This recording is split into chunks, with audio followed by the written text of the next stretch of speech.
team of astronomers is claiming to have observed an object whose existence shatters the underpinnings of the Big Bang theory.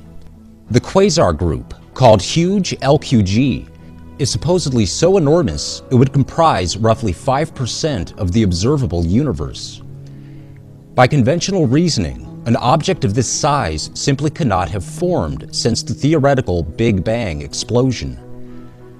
According to lead author Dr. Roger Close, the finding upsets the foundation of everything we do. But as is so often the case with baffling space discoveries, are we being told the complete story? The question that arises from this recent finding of a gigantic quasar cluster, which, according to the headline, shatters long-held theories of space, is that it actually shatters the long-held theory of the Big Bang. But that's not specified. It's just put in general terms because, of course, there is no alternative to the Big Bang theory at present, or at least there isn't according to conventional science. Of course, the electric universe sees all of this as being confirmation of Halton Arp's work of decades ago, where he actually predicted that these highly redshifted objects, the quasars, would appear to be larger and larger and brighter the higher the redshift, simply because of this idea that the redshift is a measure of the distance. Now, Halton Arp has shown, and the electric universe actually expects, that quasars are merely faint because they're young. They've just been recently hatched, so to speak, from a parent galaxy, and they're highly redshifted. But they are born from nearby galaxies, so these things are much closer than the 9 billion light years that is specified in the article. This large quasar group, they call it the huge quasar group, it's almost 9 billion light years away. That's if the distance is proportional to redshift assumption that they make is true. It's 4 billion light years long. The press release says it would take 4 billion years to cross it, which makes it sound like it's more or less spherical. But actually, it's only 1 billion light years wide. It's actually a filament. The paper that reports on it says discreetly that it's substantially elongated. That's quite a bit elongated. It covers 20 degrees of the sky. You could put 40 full moons side by side along the length of it. Of course, it's thin. It's not anywhere near spherical. The sizes come from the assumption that the distance is proportional to its redshift. Its redshift is 1.27, and the magnitudes of the quasars in it range from 18 to 19. There could be some fainter ones because the survey arbitrarily cut off at 19.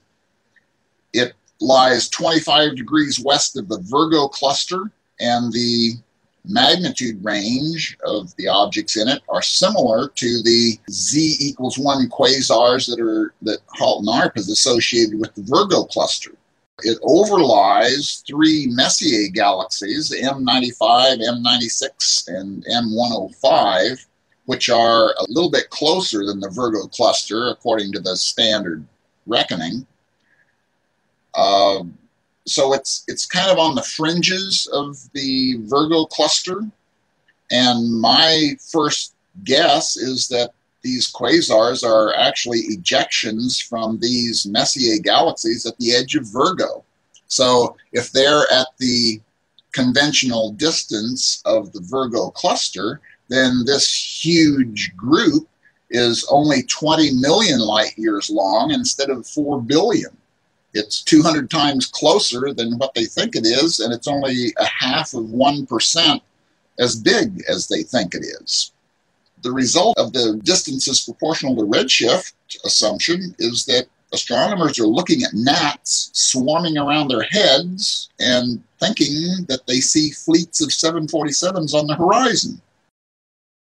The observational evidence that undermines the distance is proportional to redshift assumption has been known since the 1980s from the work of Halton Arp, who noticed that these high redshift quasars had a statistical and oftentimes a physical association with nearby active galaxies.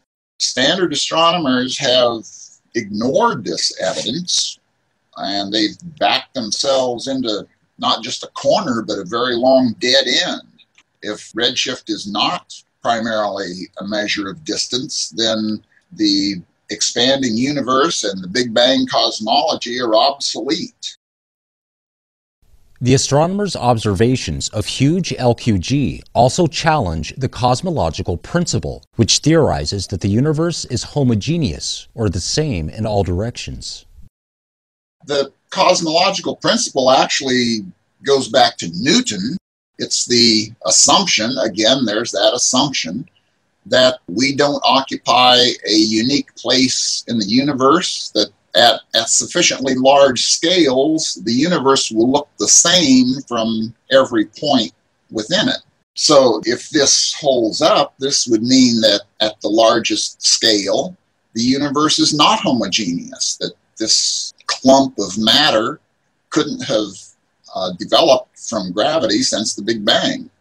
Notably absent from media coverage of huge LQG is any meaningful discussion of the predictive success of the astronomer Halton Arp.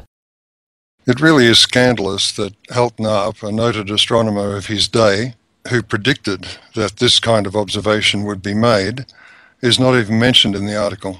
And in fact, I've seen no comment anywhere in the news items at all about Halton Arp's work which predicted this kind of finding. You would expect that a finding which goes against what is generally believed and something that is predicted would be headline news, and that Halton Arp should be singled out for recognition. Instead of that, we see nothing, silence, and there's waffling about long-held theories of space without saying that the Big Bang theory has actually been disproven.